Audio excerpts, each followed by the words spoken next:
A floating body fished out of the sea, yet to be identified by police. A number of murder cases down for trial as the 2016 criminal session of the High Court opens, and a veteran Calypso judge recommends more international appeal in the local art form. I'm Julian Morris with the Channel 5 News. The details coming up.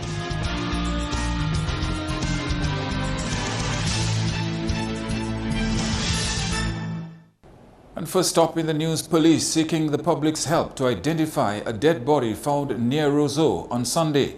Police say a fisherman reported discovering the male body 1 mile outside of Roseau.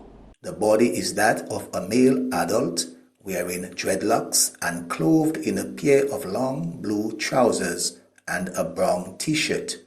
The body was photographed by the Crime Scenes Unit of the Criminal Investigations Department and transported to the Accident and Emergency Department of the Princess Margaret Hospital, where death was officially pronounced by a medical doctor. The body has not been identified. Police are still on the lookout for 2 individuals who attacked Rhoda James and Sylvian Fontaine at James's house in Loubier on the weekend.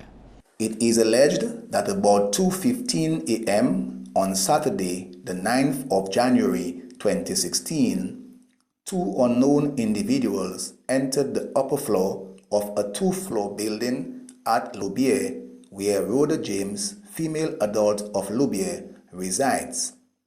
The individuals were confronted and inflicted a wound to Sylvian Fontaine, male adult of Loubier, and numerous wounds to the body of Rhoda James. Fontaine and James were transported to the Accident and Emergency Department of the Princess Margaret Hospital, where they were seen by a medical doctor. Fontaine was discharged and James was admitted. And murder dominates the opening of the 2016 criminal session of the High Court, which got underway Tuesday with Justice Errol Thomas presiding. Of the 9 murders on the list, 8 of them were traversed from the last session held in 2015. Michel Toussaint is charged with the November 26, 2011 murder of Alexis Toussaint of Benz, being the only new matter on the list. The others are Herbert Xavier, Loretta Xavier, and Manuela Williams from Soufrière, who are expected to be retried for the 2010 murder of their brother Harrison Williams. Shane de Gallery is also expected to be retried for the 2010 murder of Justin Joseph. The others to be tried for murder are Vivian Charles, Clarence Lewis, and Bernie Samuel, Asher James, Reginald Mann, McKinley Williams, and Daniel Elton Bannis. Director of Public Prosecutions Evelina Baptiste has scheduled the trial of Daniel Elton Bannis for Wednesday. In the matter dealing with convicted rapist Stephen Trevor James, aka Kurt James, who was murdered in Antigua recently, DPP Baptiste informed the court that she has written to the relevant authorities seeking official confirmation of James's death and promised to take a certain course of action when that is confirmed. On to Calypso now, where Chief Judge of Calypso, Patrick Pemberton, is making a case for national Calypsos to have more international appeal. Pemberton has been a judge of the Calypso competitions for 30 years. He says his only issue is that most of our Calypsos rarely have the ability to go past an outside audience. 2 years ago, I was starting to say that we're ready to compete with Trinidad. But I believe when the Calypso gets to the Maypoi stage, then we lose a lot. And 80% of the Calypsos are political criticisms or something of the sort. So when the Calypso gets to that point, it's not a product we can sell overseas.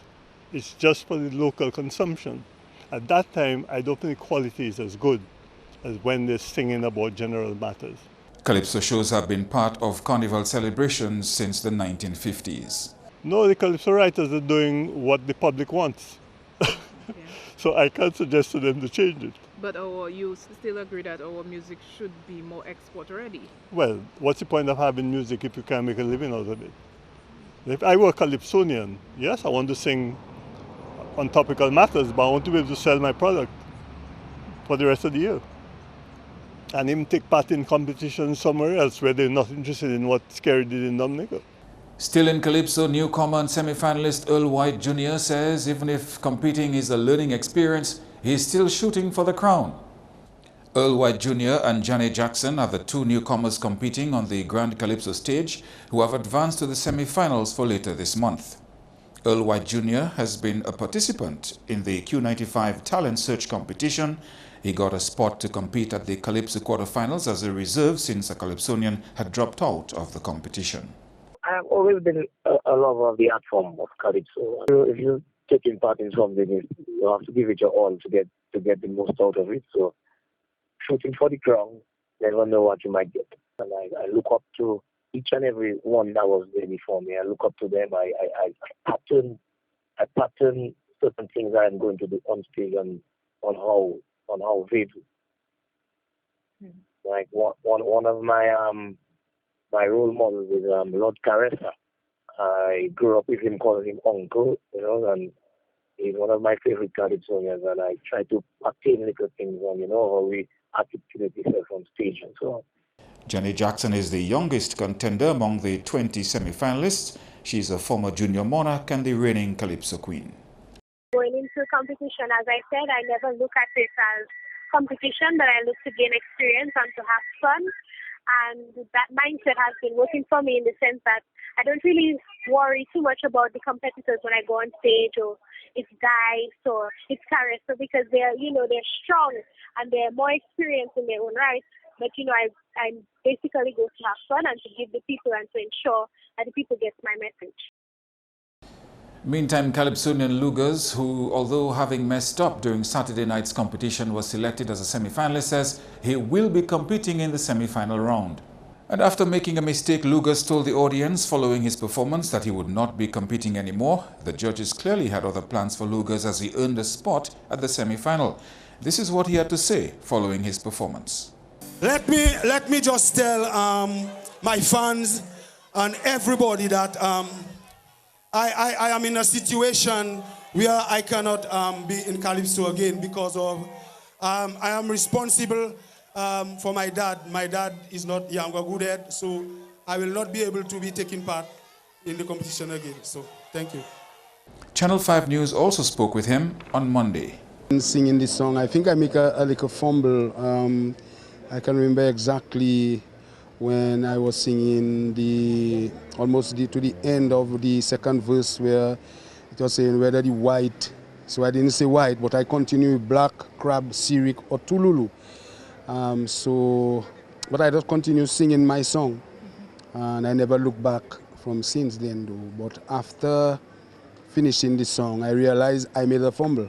My dad, as I said on stage, he has dementia, and I cannot leave anybody with him, because of his state. Lugas says the Calypso season is especially stressful for him. He also says he did not get to rehearse with the band as often as he would have liked. He says he was surprised when he got a telephone call from his writer Peter Litter informing him that he had advanced. After I made the fumble, I realized maybe because of the toughness of the competition, I realized, well, maybe I'll be out. So I said, well, that maybe would be my final year. I made this statement. Some people take it negatively, but to me it was positive because out of it came someone that can help me to assist to take care of my father. Maybe next season, if I do not get somebody to take care of my father for me permanently, I will not compete next year. Let's move on now to primary schools around the country that are set to become more hazard aware as the Office of Disaster Management launches a new program this year. This initiative aims to make schools smarter on how to deal with hazards which may occur in their area. The ODM will start this project with schools on the West Coast. We have identified the Jubla and the Collier School as the two schools on the UNDP project that we have met with the Ministry of Education. They have bought into the idea. We're also going to be working with the St. John's Postmod School. The project will help teachers and school children best identify and prepare for disasters which can occur in their specific area. So what we're going to do is identify, to allow the students and the teachers and the community to identify the most frequent hazard that may affect that particular school, and we're going to build that capacity around that hazard and make them hazard specific, smart so that we can have, so for example, Jubla and Collio are on the coast, so we're going to concentrate on the coastal hazards. Sea level rise, sea surge, tsunamis, and flooding, because there's a river passing through Collio. The plan is that the Smart School project expands to include the secondary schools. School in the interior, we might concentrate on the landslide hazard, mudslides, rock falls, make them smart around that. And then we're going to do exchanges where we can have schools not necessarily compete, but share projects. And we're looking at the SBA to see if that might tie into the Ministry of Education. So it's a whole exciting program for us going forward. Seismology in schools is another project on the cards for the ODM. This will see the creation of a workstation at schools around the volcanic centers so students can monitor earth tremors in real time. Andrea Louis, Channel 5 News. You are watching Channel 5 News. Coming up, another hotel to be funded under the CIP.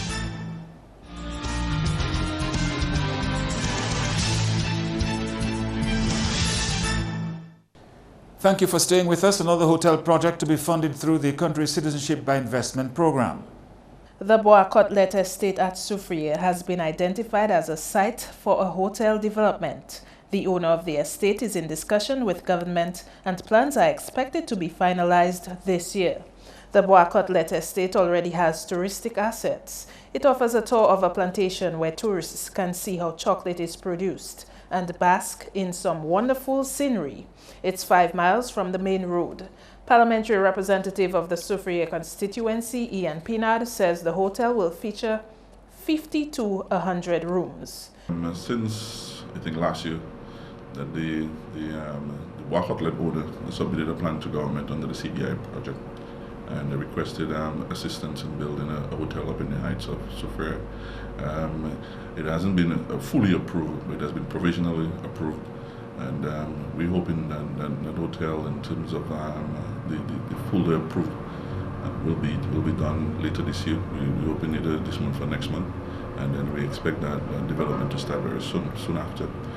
We're very excited about it. We think it's a you know, from the designs I've seen, I think it's a wonderful project, and I think it's going to employ a significant amount of people from Point Michel, Soufrière, Scotland, and Ghana.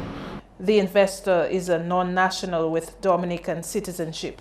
A newly constructed hotel at Petit Colibri is also tipped to boost the tourism value of Soufrière and Scotshead. If you go up in the heights of Soufrière area, you know, that's one of the best spots in Dominica in terms of hotel development. In fact, we have probably one of the best hotels in the Caribbean in Petit Colibri, which hasn't been opened as yet. We're hoping that it will be open, has been advised by the owner that he's looking to open by the third quarter of this year. So we're hoping to have this hotel development open, and you know, that's going to be one of the best hotels in the Caribbean.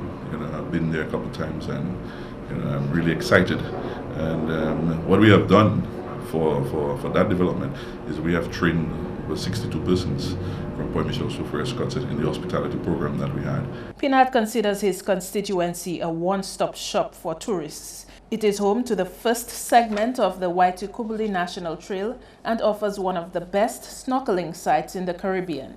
He says there are plans to further develop tourist sites, including the Scotshead Beach, to complement the hotel developments. When you go higher up, you go to the Soufrière Sulphur Spring, where we have developed that with a large pool and 3 other small spas.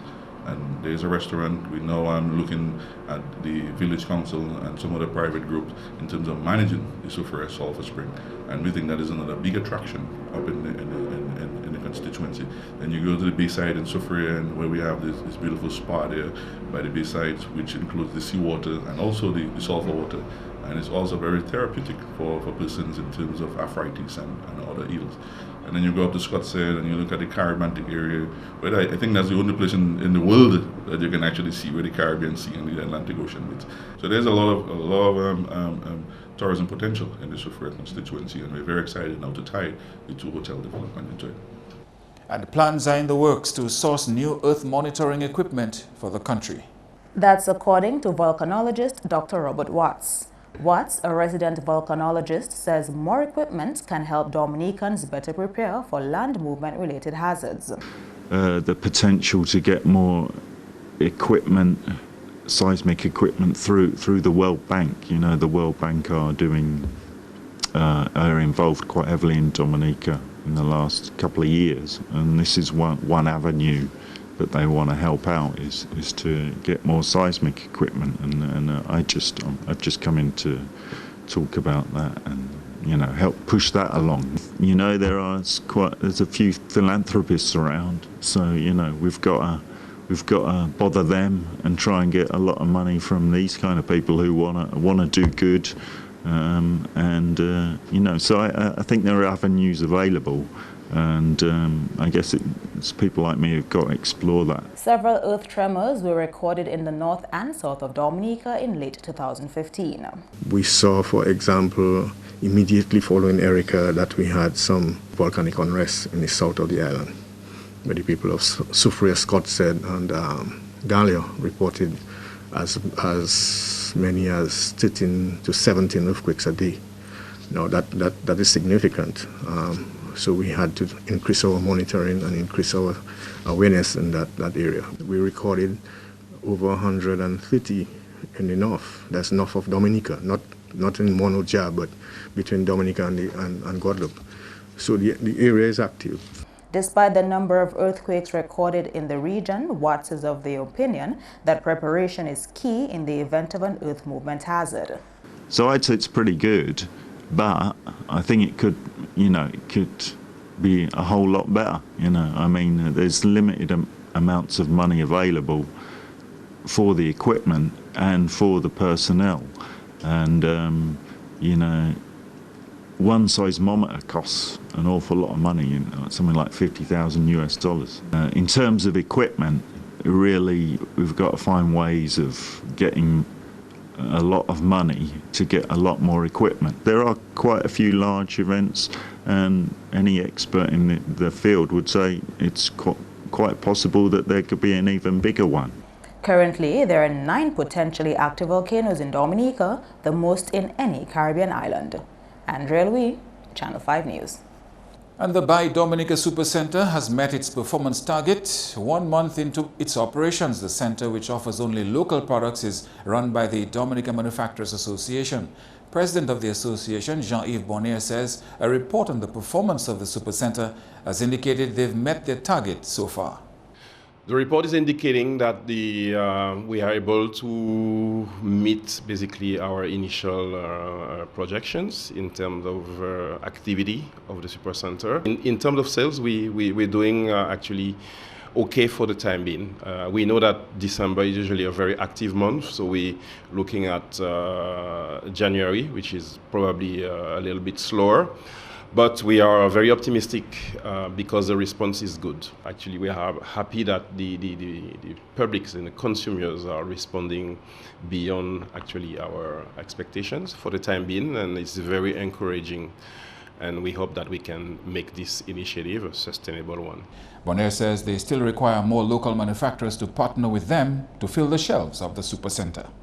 We are getting sales. The drinks are doing okay, and we are also performing in terms of soaps, for example. Essential oils are doing quite good, and also the teas. We're still lacking a lot of products that are manufactured on island, and I take this opportunity of having you here to call on small manufacturers or cottage industry manufacturers to bring their products to the Supercenter so it can make it more viable.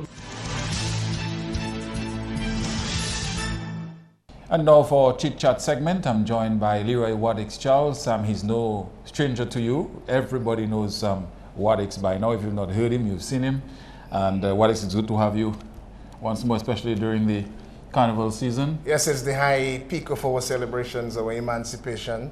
And first of all, I'd like to congratulate our 15 Stadomites making it to the next round, the semifinals. And you are here for something real specific today. Because that's this coming Wednesday. We'll have the epic clash of the Titans, those who excel for bragging rights, for Kaiso supremacy at Stardom. We call it the Stardom Tug of War. It's for the Battle Royal, where Calypsonians will be awarded and afforded the opportunity to sing 2 verses and 2 choruses against each other. We have the Hunter against the Scrunter. We have Webb against Shadow Flow, Daddy Chess against Observer, the Battle for the Bees and St. Joseph, Jammer B versus Chris B. 15 classical bouts, which we call the Tug of War. And patrons will be afforded the opportunity to judge each calypso rung, and whoever they judge will be the definite winner. We're also giving the patrons an opportunity to also get a chance to win a phone compliments our headline sponsor, Digicel, and the first 50 patrons entering will receive a ticket, and we will have a draw later on, and someone will walk away along with the beverages and the good calypso and the pulsated music with a cell phone. What is the patrons will be doing the judging? That's a lot of power in the hands of the patrons. Yes, because Calypso Carnival is a people's thing, and the journey throughout the Middle Passage would depict millions of the blood of our forefathers beneath the ocean, and the only opportunity we had is to sing Calypso, which was actually born on the slave plantations, and it's now emancipation time. So it's a people's thing, and we're giving them the opportunity to judge this Wednesday night. And who doesn't know what the regular time is and where this is taking place? This is taking place at the Cicero Hotel Reggae downtown, where you can get a nice marriage of the sea breeze in one area, and then, you know, combine with the mountain breeze and nestle in between that with a bit of patrons at the Cicero Hotel, 8:30 p.m. Leroy Wadix Charles, thank you very much, the promoter for Stardom 10. Sports is next. Stay with us.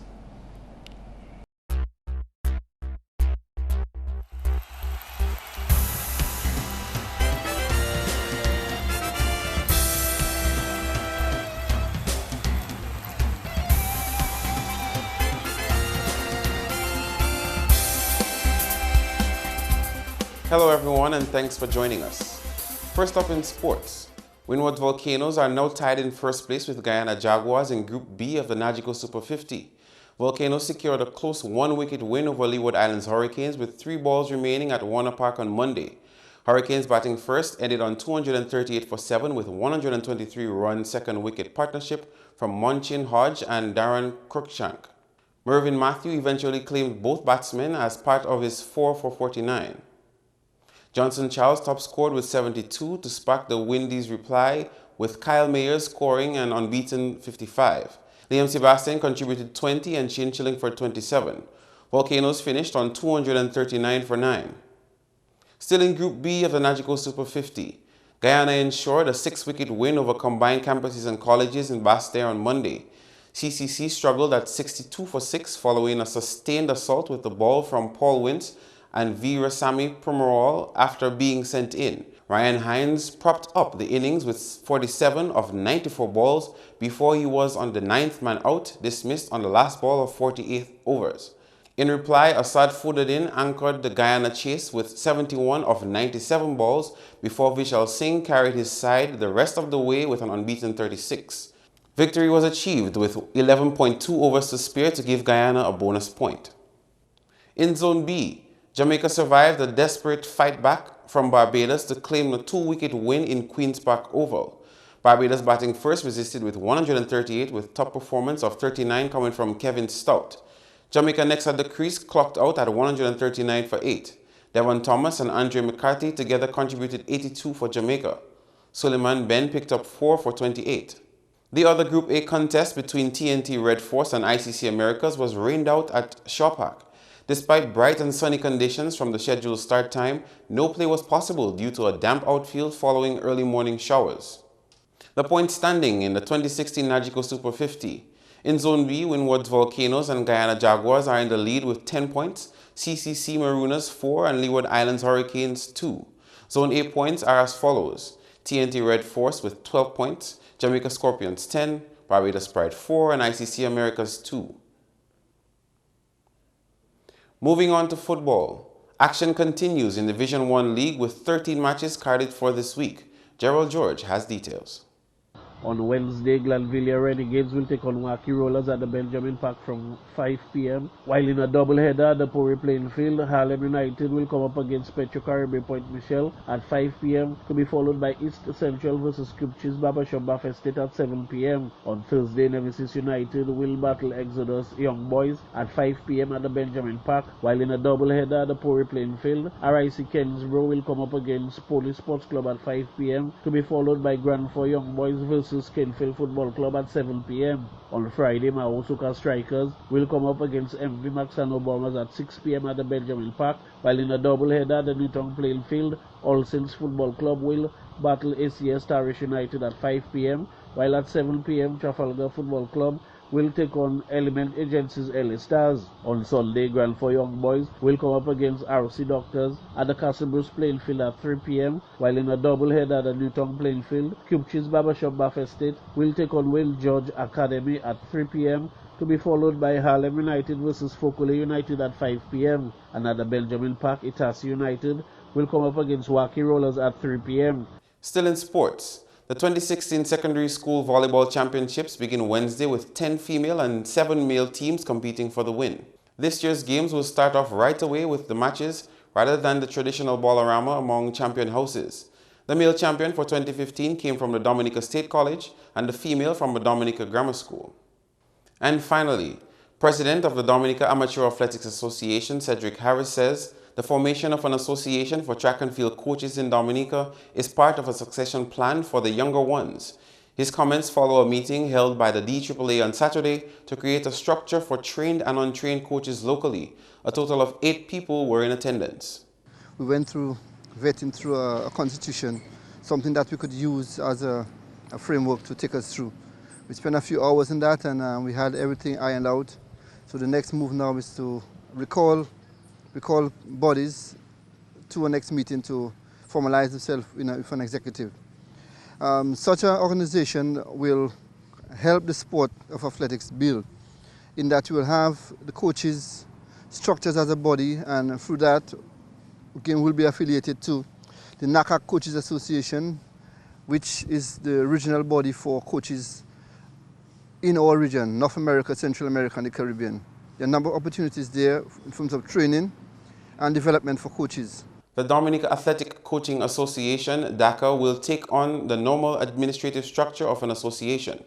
Well, we're looking at DACA, which is the Dominica Athletic Coaching Association. There should be a president, a vice president, a treasurer, assistant secretary treasurer, the public relations officer.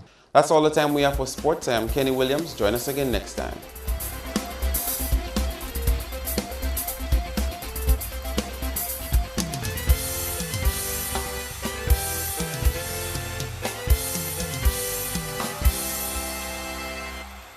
You're watching Channel 5 News. Your weather report is up next. Hello, good evening. Welcome to tonight's weather broadcast. I will be your presenter for this evening. Farah Rock Career. Weak and stable conditions produce mostly cloudy skies across the central portion of the Lesser Antilles. Earlier visible satellite imagery showed a band of low-level clouds associated with a dissipating frontal boundary across the central portion of the Lesser Antilles. Earlier radar imagery indicated scattered shower activity across Dominica. The weather tonight is expected to be partly cloudy to occasionally cloudy with a few brief scattered showers. The weather tomorrow is expected to improve. Fairly partly cloudy skies with brief showers are expected. A small craft warning is in effect. All users of the sea, particularly in the northern and eastern coast, should exercise extreme caution. Sea conditions will be moderate to rough, and waves are expected to be up to 10 feet. Beautiful conditions are expected for the next 3 days. Fair to partly cloudy skies, and maximum temperatures will peak up to 30 degrees Celsius. Weak unstable conditions will produce some scattered showers across the windwards tomorrow. On the international scene, partly cloudy skies are expected across New York and Caracas, beautiful clear skies in London and Beijing, and mostly cloudy conditions are expected in Miami. The sun will rise tomorrow at 6:35 a.m.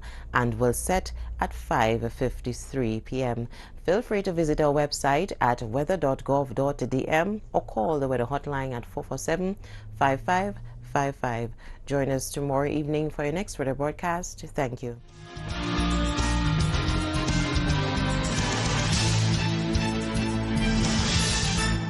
The news, the headlines again. Floating body fished out of the sea yet to be identified. A number of murder cases down for trial as the 2016 criminal session of the High Court opens. And a veteran Calypso judge is recommending more international appeal in the local art form. Feel free to email us at news@marpin2k4.com. You can also watch our past newscasts on our YouTube page. On behalf of the production team, I am Julian Morris. Thank you for watching. Join us tomorrow.